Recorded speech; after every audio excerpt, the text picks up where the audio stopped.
Hello everyone and welcome back to another video on the channel. Today we're going to be finally talking about the Falcon and the Winter Soldier. I've been waiting a little bit on this show because I wanted to get a little bit more into the, the thick of it with the show before I started talking about it. So we are exactly halfway through the series. We got the first 3 episodes down and out. So we're going to be talking about spoilers for all 3 of them. I might focus a little more on episode 3 than the other 2, but we're going to quickly go over the first 2 episodes here in this video as well because I have not talked about this on the channel before. So subscribe to the channel if you guys want to see my episode 4 through 6 review on this, as well as Invincible, which I've been reviewing that show, and it's been killing it on my channel, and I absolutely love that show as well. So subscribe for all those things, and plus Oscar movies. I'll be recording a video and getting it out probably tomorrow or the day after, starting off the Best Picture movies. So with all that being said, let's just jump right into the Falcon and the Winter Soldier. And first off, I want to talk about the characters and their setup in episode 1. And first off, I need to talk about Anthony Mackie as Sam Wilson and the Falcon. And I just love Anthony Mackie as the Falcon. He's so perfect for this role, and his charisma within this show is off the charts. And I do love how this show has at least somewhat of a feel of Captain America and the Winter Soldier and Captain America Civil War, especially when it comes to the music. It has beats of music from both of them, which I love quite a bit. But, you get to see how being a black superhero in America would be in the Marvel Universe. And I love the fact that this show is not shying away from that, because yes, you can say that, oh, it's not necessary to do that. And technically, yes, it's technically not necessary to do. It's very easy for Marvel to just ignore those things. But the fact that they're, diving into it and they're not shying away from it gives me so much more respect for Marvel in general. And the fact that they're really diving into this character in this show and what it means to be Captain America, and him, giving up that shield because he thinks it's the right thing to do. He thinks it belongs to somebody else, as he said at the end of Avengers Endgame when Cap gave him the shield. And you can see the seeds planting for his overall character arc, and I cannot wait to see him as Captain America by the end of the show, which I'm assuming is going to happen, because he just exudes everything that Captain America is. Captain America wouldn't be, like the John Walker thing, going onto a football field and high-fiving things. That's what Steve Rogers was kind of doing in Captain America the First Avenger for a little while, but then he just ran off and did his own thing and saved 300 people and was actually being a good soldier after that. And he took a risk, he took a jump, and he broke some rules to do that. And that's what Captain America does. He always does the right thing, and that is why he is the perfect choice for being Captain America moving forward. And then, of course, you have Sebastian Stan as Bucky, and I love him as this character. I know he was just kind of a little iffy at first in the first Captain America movie because he wasn't in much, and then he falls and dies, and I never really thought that they were going to bring him back. And the Winter Soldier is probably my favorite Marvel movie besides Avengers Endgame. If I'm talking about solo movies, it's by far my favorite. That movie is so good, and he was such a great villain in that movie. And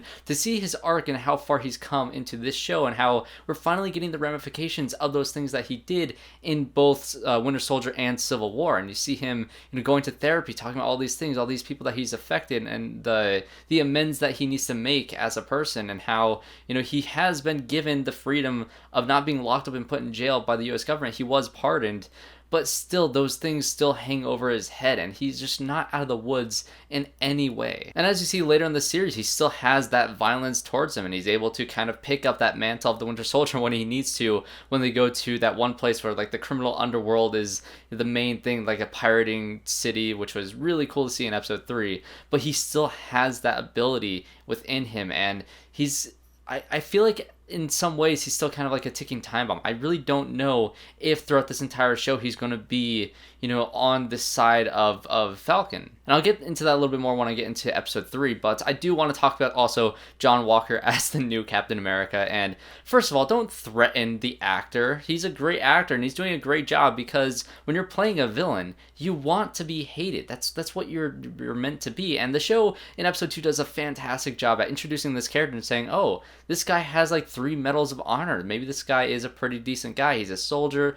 He's probably been through so much, and he's taking on that burden of becoming Captain America, and how difficult that must be for anyone, let alone just some random guy who may not have necessarily seen to earn, I guess, that respect from the audience. And it's an uphill battle to begin with.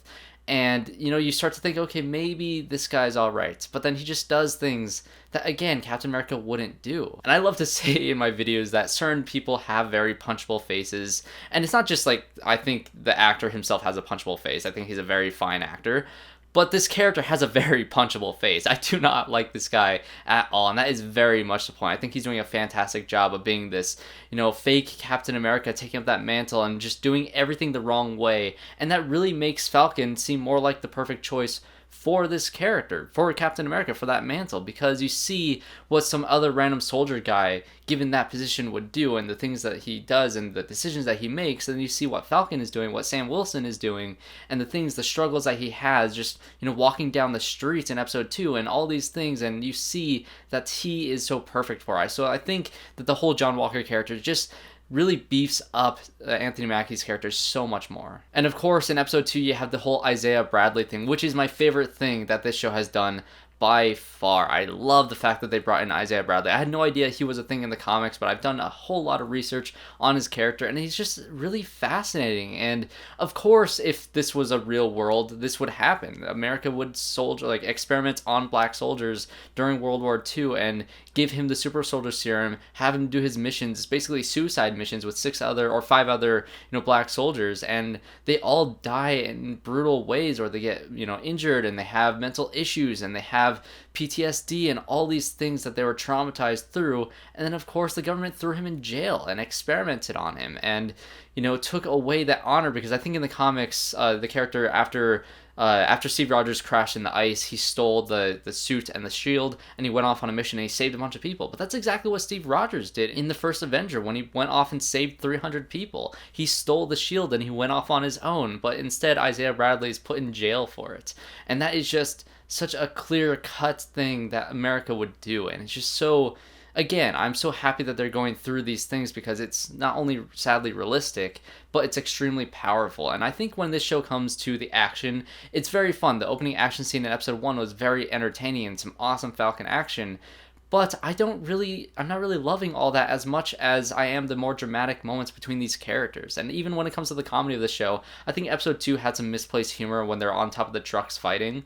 But in general, I think the humor works fairly well, especially when it comes to the banter between Anthony Mackie and Sebastian Stan. I think their chemistry with these two characters, as seen in Civil War, is fantastic. But these dramatic moments between these characters are the best. Like the therapy scene, as funny as that was in episode 2, when things get serious and Bucky is saying, you threw away that shield, and if Cap was wrong about you, then he's wrong about me, and how much that means to him of, knowing that he isn't a terrible person, that the things that he's done was not him, that is just heartbreaking. So when it comes to the dramatic moments in this entire show, I have been loving it. And then of course we get to ZEMO and episode 3, and this is my favorite episode so far. I think the first 2 episodes had a lot of great character moments and establishing some, history in the Marvel Universe that I absolutely love with Isaiah Bradley, and introducing Eli Bradley as well. But episode 3, the plot started really getting in the thick of it. This was definitely a plot episode filled with a lot of exposition, but that being said, has the best action that I've seen so far in this show, because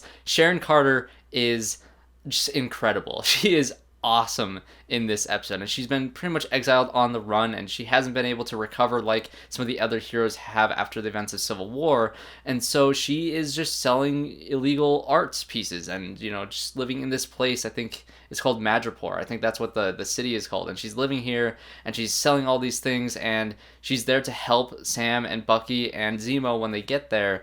And this is a very, very cool storyline. And of course, you get the ZEMO memes of him dancing in the bar, but ZEMO stole the show, really. He is just a very interesting villain, because his philosophy on superheroes is interesting, and you can get behind it in certain aspects of it, and you understand where he's coming from. And this show does a much better job than Civil War at establishing these ideals within him. And I think Jeremy Jahns compared him to Magneto in X2, when he's just planting little seeds in the fire guy, I don't know the character's name, but planting little seeds in him to eventually get him on his side. I think ZEMO is very similar in that way. They even have an airplane scene where they're all sitting and flying across, to the Madripoor place, and he's saying these things and he's planting little seeds and just kind of being manipulative, which this character really is, and I find him very fascinating. Daniel Bruhl is a great actor, and I cannot wait to see what they do with him with the rest of the show, because he's the main big bad. You have these other, I think the Flag Crushers or whatever they're called in this,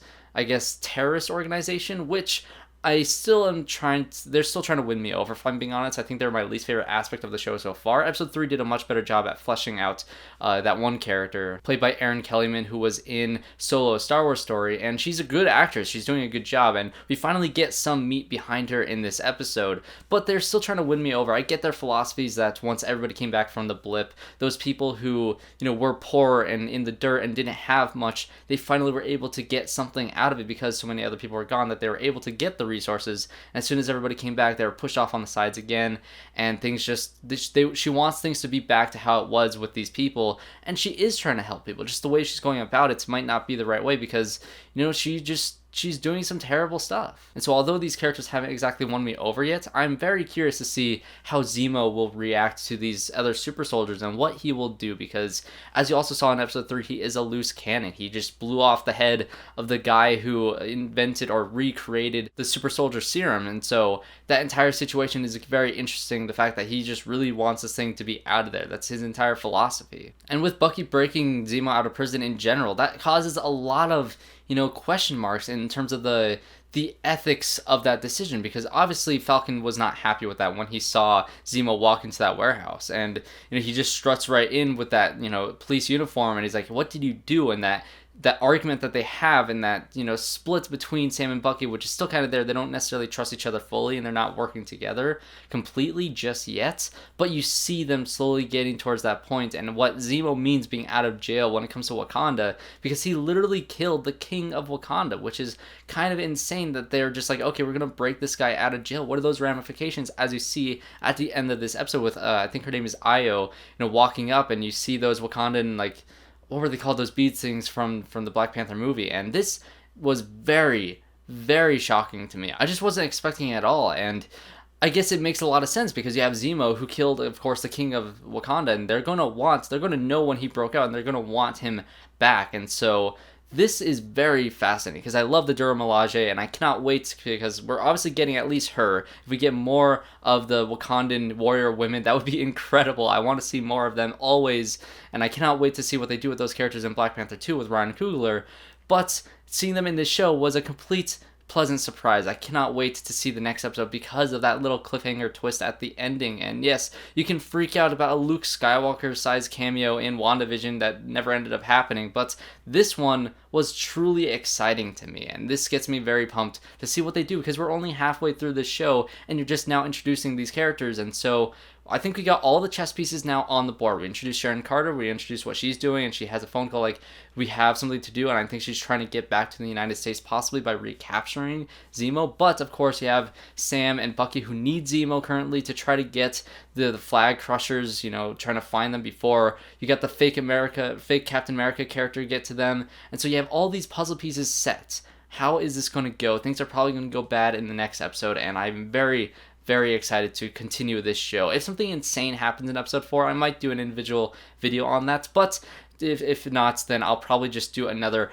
long video like this one that is just going through all 3 of the next following episodes. I cannot wait to talk more about the Falcon and Winter Soldier. I'm really enjoying this show, and Marvel's been killing it with their series, which is very, very, very exciting because they have a lot coming in the pipeline. So those are my thoughts on the Falcon and the Winter Soldier. What do you guys think? Comment down in the comments down below, and subscribe. Like I said, leave a like and let me know what you guys want to see in the channel in the future. If you want to see more videos like this, if you want individual episodes for the Falcon and Winter Soldier, I might be able to do that, but they won't be as immediate as the WandaVision ones because I don't think my body can handle recording videos at 3 a.m. anymore, which, as you can see, I'm recording a video during the day for once, which is kind of insane. So thanks guys for watching this video, and I hope to see you all in my next one.